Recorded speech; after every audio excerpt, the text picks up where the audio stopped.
The Live 5 for 6 Skyview Network, sponsored by Terry Lambert Hyundai.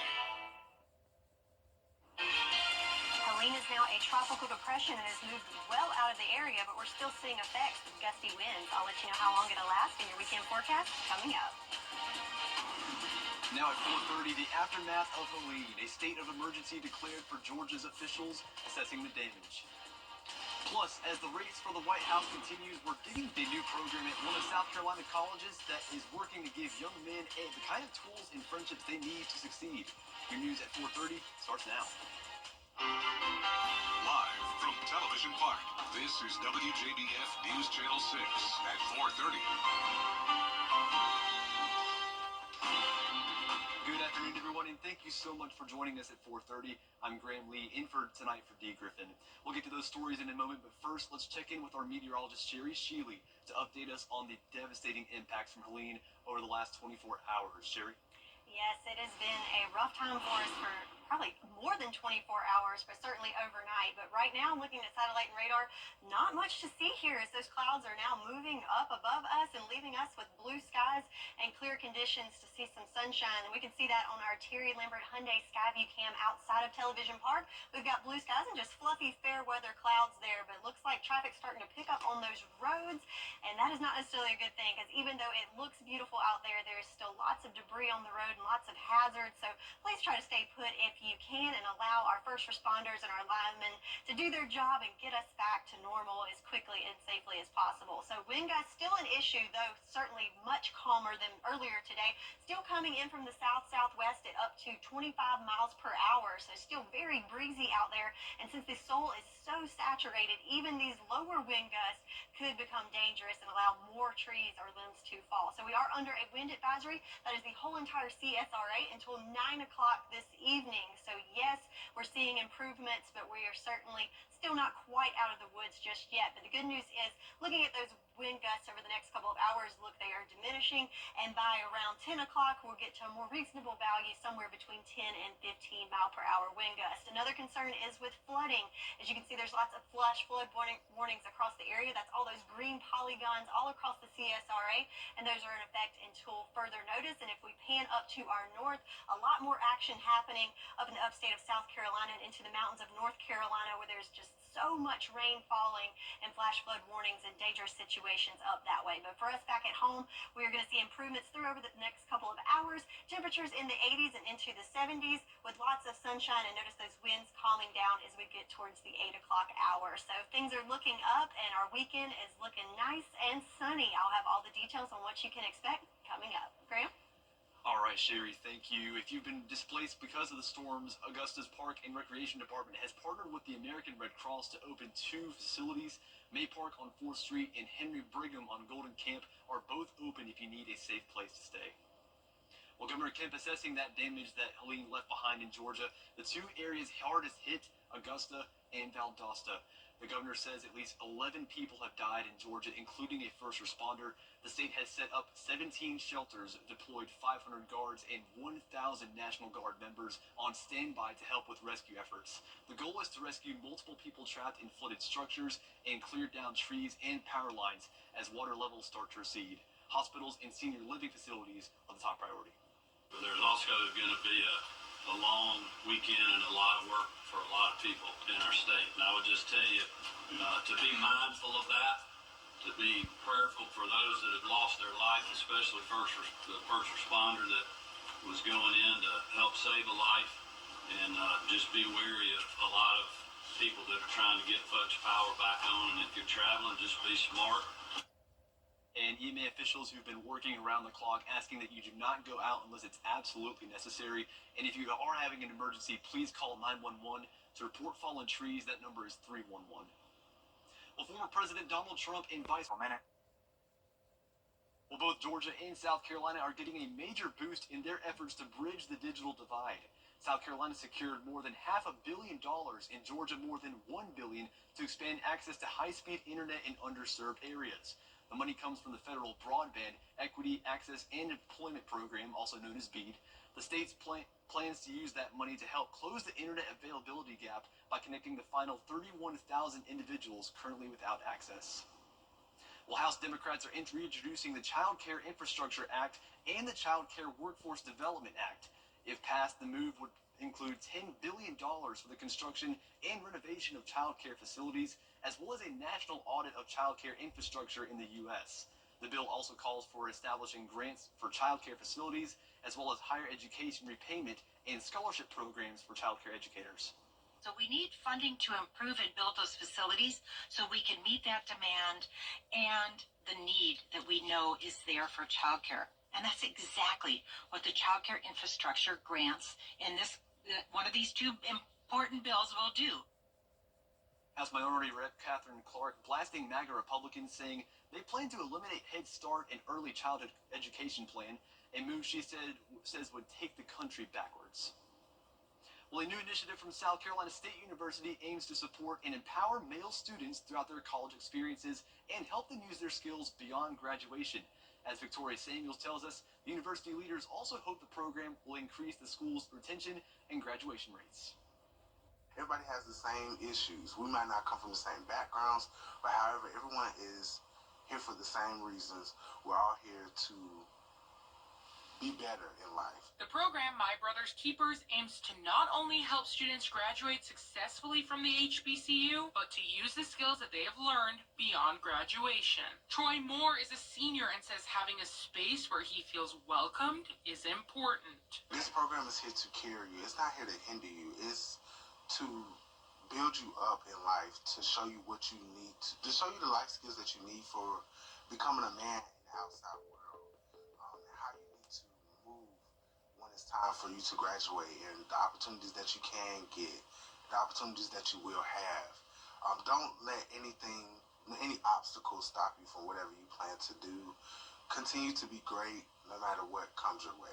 So far, over 200 students have signed up to be a part of the program, which includes mentoring, workshops, research opportunities, lectures, and more. Tyron Clinton is the director for the Student Success Center. He says being able to problem solve is a life skill. Growth. Understanding that it's the challenge is going to be there. But however, we want them to understand that how to face these challenges on a daily basis. You know, they are already young men.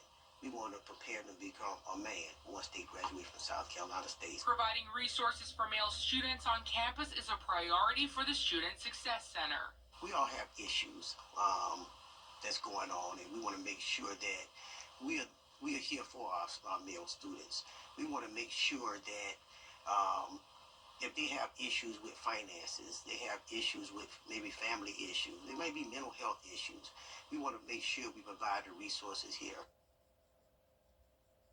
And the school's Student Success Center says they're also looking to work with local businesses and community groups to help understand the diverse culture of ethnic groups.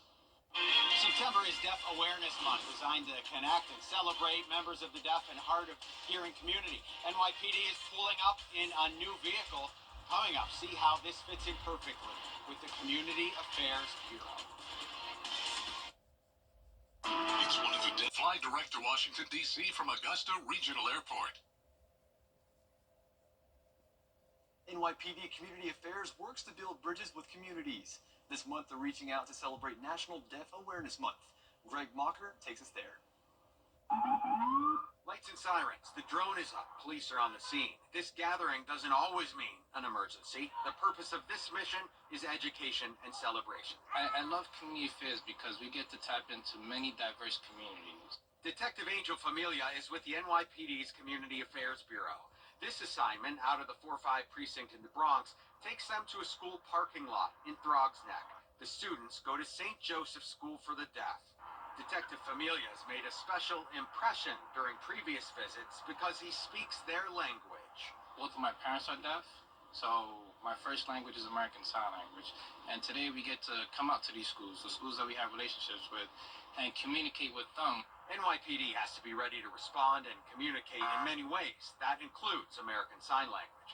To recognize National Deaf Awareness Month, NYPD Community Affairs Bureau added decals and signs to this cruiser. This says NYPD Police and Sign Language. These symbols represent the hearing impaired. I mean, Community Affairs mission is about connecting the community to the police, and we do that every single day. Detective Familia does educational events and also responds to calls and works cases when a sign language interpreter is required. At St. Joseph, the field trip to see the car and meet officers is important to the students. They're signing thank you. They enjoy the vehicle. They said they wish they can see more police vehicles like this because it's much more visible. New adventures. Check. If you've been injured, we take immediate action to get you the help you need. The call. As soon as I called Austin Jackson, I was very assured and at ease. The response. They handled everything so that I could focus on getting better. The work. They took on the insurance company for me. The result. I am very happy with the settlement I received. That's why you get the Augusta Guy. Call Austin Jackson, the Augusta Guy, 706-724-7224. The 10-day forecast on News Channel 6 is brought to you by Murphy Auto Group. We're different. Let us prove it. Learn more at mymiracleadvantage.com, Facebook, or Instagram. This is a WJBF Live 5 for 6 alert. So fresh off the National Hurricane Center, we now have an update on Helene as of coming in a little bit earlier than the 5 o'clock advisory, now diminished down to a post-tropical cyclone. So just in the last hour or so, just really losing strength. Wind speed still at 35 miles per hour. But check out that movement. What was once, up to 30, 35 miles per hour in forward movement, now down to 17 miles per hour. So certainly losing strength and slowing down, which is great news, especially for those in the direction of Helene. So let's look at that movement. So we can see with that track, it came right on the western edge of the CSRA overnight. And now at 5 o'clock, it's into Kentucky. And then notice this path just kind of going in a circle. So over the weekend, really just hanging out in one spot, which means it's going to bring lots of rain to that one area. But luckily, it is losing strength, and it will combine with a low pressure system and just kind of get absorbed into that in the Tennessee Valley over the weekend. So speaking of dumping rain, check out these rainfall totals over the last really 48 hours. So we're going to say for Thursday to Friday, over 2 inches of rain here in Augusta and in Evans, 8 inches in Aiken, over a foot of rainfall in Edgefield. So just tons of record rainfall totals, more than likely, falling over the CSRA over the last 2 days. So a lot of moisture in the area, but the good news is all that moisture is going up there with Helene, and behind it we have some nice dry air that's building in for us. So that's going to give us that clearing and also get those blue skies that we enjoy so much and can see here on our Terry Limerick Hyundai Skyview Cam, along with just some fluffy clouds out there. So it's looking much better, but we've still got a lot to recover from with this system. In fact, looking at the current power outages per county, notice all across the area, 80 to 90% of customers still without power. So yeah, we still got a lot of work to do, and thankful for those brave men and women that are out there as first responders and linemen that are taking care of us, as it's still not exactly safe to be out there, as we are under a wind advisory for the whole entire area until 9 o'clock this evening. But those wind gusts will die down over the next couple of hours, and by the weekend looking much better with just gusts up to 21 miles per hour on Saturday and into the teens on Sunday. So our winds are going to die down, and also that moisture is moving out, and we're going to have nice clear skies overnight tonight, as we can see on our futurecast. But then as we go through the day Saturday, lots of sunshine to enjoy, but do have some clouds building in the afternoon, and can't rule out a stray sprinkle or two that may come in there. Nothing widespread, nothing heavy, just some light sprinkles that could fall in some areas, nothing widespread. And then as we go through Sunday, copy and paste that, mostly sunny, and then in the afternoon could see increasing clouds and also a chance of rain. But those rain chances very, very low over the weekend, 10%, and then moving into next week, nice and dry days ahead. And that starts with our weekend planner, as we've got mostly sunny days with seasonable temps in the mid-80s for both your Saturday and Sunday. And then we finally have a nice calm week ahead of us with consistent temperatures and lots of sunshine. That's your forecast, and we'll be right back. I want to be.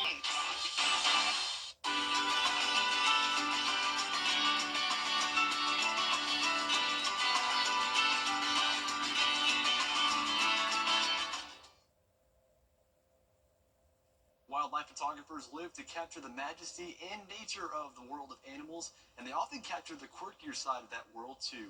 The UK-based comedy Wildlife Photo Awards has released its finalists for 2024, and the dozens of entries include a bird crash landing, a fish chasing an eagle, and some very conversational lions. Look at that.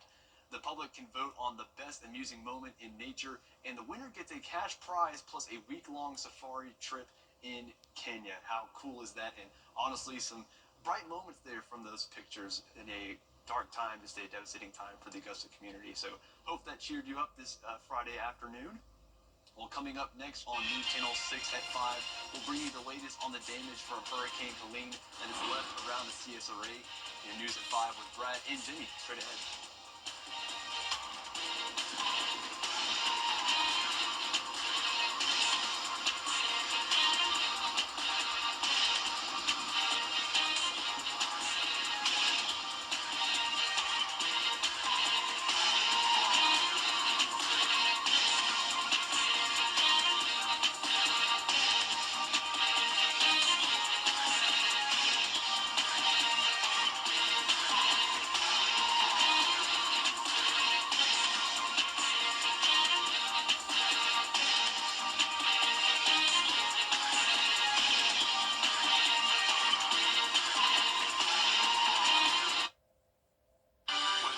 On WJBF News Channel 6, brought to you by Hickson Roofing. If your roof needs fixing, call Mr. Hickson.